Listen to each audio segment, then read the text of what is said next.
Canada அரசினுடைய அதிரடி அறிவிப்பு தமிழ் உட்பட 11 மொழிகளில் விளம்பரம் என்ற தலைப்பில் ஒரு செய்தி. சர்ச்சைக்குரிய டெல்வின் சில்வாவினுடைய கருத்து, சாணக்கியனுக்கு அரசு தரப்பு பதிலடி என்ற தலைப்பிலே ஒரு செய்தி.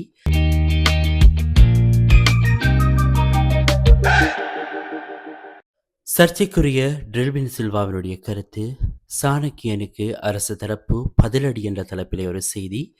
மாகாண சபை முறையை நீக்குவது தொடர்பில் எந்த ஒரு தீர்மானத்தையும் தற்போது வரை அரசாங்கம் எடுக்கவில்லை என சபையினுடைய முதல்வர் விமல் ரத்நாயக்க தெரிவித்திருக்கிறாராம்.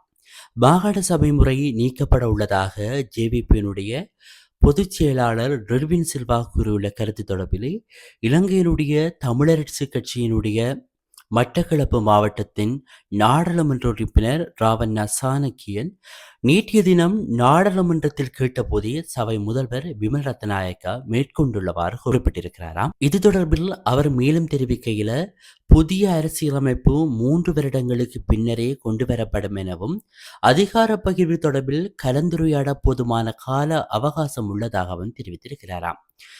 புதிய அரசியலமைப்பு மாகாண சபை முறை தொடர்ந்தால் தற்போது இருக்கும் அதிகாரங்களுக்கு அப்பாலான அதிகார பகிர்வு இருக்காது என அரசாங்கம் தெரிவித்திருக்கிறதாம். ஏனையோர் சொல்வதை கேட்டு முறையற்ற சந்தேகங்களை எழுப்ப வேண்டாம் எனவும் இலங்கை தமிழரசு கட்சியின் நாடாளுமன்ற குழு தலைவர் சிவஞானம் ஸ்ரீதரன் இது தொடர்பாக ஜனாதிபதியுடன் கலந்துரையாடல் ஒன்றுக்கு கோரிக்கை விடுத்திருக்கிறார் எனவும் ஜேவிபியினுடைய பொதுச் செயலாளர் டில்வின் சில்வாவுடனும் ஜனாதிபதியுடனும் சந்திப்புக்கு ஒழுங்குபடுத்தி தருகிறோம், அதன்போது இந்த விடயம் குறித்து பேச்சுவார்த்தை நடத்தலாம் எனவும் அவர் மேலும் தெரிவித்திருக்கிறார். கனடா அரசினுடைய அதிரடி அறிவிப்பு தமிழ் உட்பட 11 மொழிகளில் விளம்பரம் என்ற தலைப்பில் ஒரு செய்தி. கனடாவில் இனி புகலிட கோரிக்கை பெறுவது எளிதில்லை என கனடிய அரசாங்கம் உலகளாவிய எச்சரிக்கை விளம்பரம் ஒன்றை விடுத்திருக்கிறதாம். சுமார் 1,78,662 அமெரிக்க டாலர்கள் செலவில் தமிழ், ஹிந்தி, உருது, ஸ்பானிஷ் உள்பட்ட 18 மொழிகளில் இந்த எச்சரிக்கையை விளம்பரத்தை வெளியிட்டிருக்கிறதாகவும் தெரிவிக்கப்படுகிறது. இந்த நடவடிக்கை கனடாவினுடைய மக்களிடையே செல்வாக்கு செலுத்தாத அல்லது செல்வாக்கை குறைத்து வருகின்ற ஜஸ்டின் ட்ரூடோ அரசாங்கத்தினுடைய அரசியல் தந்திரமாக இருக்கலாம் என ஒரு சில தரப்புகள் தெரிவித்திருக்கின்றன.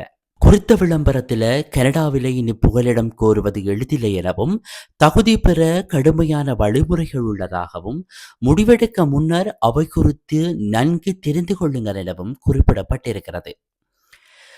பொதுவாக புலம்பெயர் மக்களுக்கு வாய்ப்புகளை அதிகம் வழங்கி வருகின்ற கனடிய அரசாங்கம் தற்போது அந்த எண்ணிக்கையை குறைத்துள்ளதுடன் டொனால்ட் ட்ரம்பினால் அமெரிக்காவிலிருந்து கனடாவுக்கு தற்காலிகமாக குடியேறும் மக்களையும் தடுத்து வருகின்றமை குறிப்பிடத்தக்க ஒரு விடயமாக இருக்கிறது.